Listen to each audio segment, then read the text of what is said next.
这样行不行？再给我拿3000，这归你，咱算扯平。我们还倒找你3000，谁欠谁欠。这是18000，这是打个打，走着打，溜着打，在这儿还能溜达着打，这不行，不行。那他在这儿就是个砖头。我再重申一遍啊，好好说，不许动手。今天要不是我眼尖，他就跑了。你这么着扣着他，他也变不出钱来呀。这年月跑了的人有回来的吗？现在这儿没矿没人没生意，我能变出钱吗？咱们都是街坊，一姐万岁。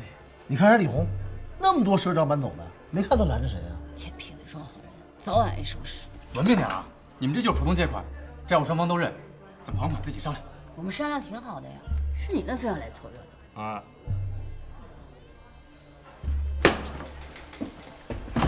姐俩这脾气，谁不知道？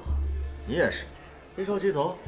再等等，没准关口就开了呢。你脑子活，翻身不难。想想，原来咱们这儿多热闹，遍地万元户，夜里刷刷刷的过车。上哪儿去？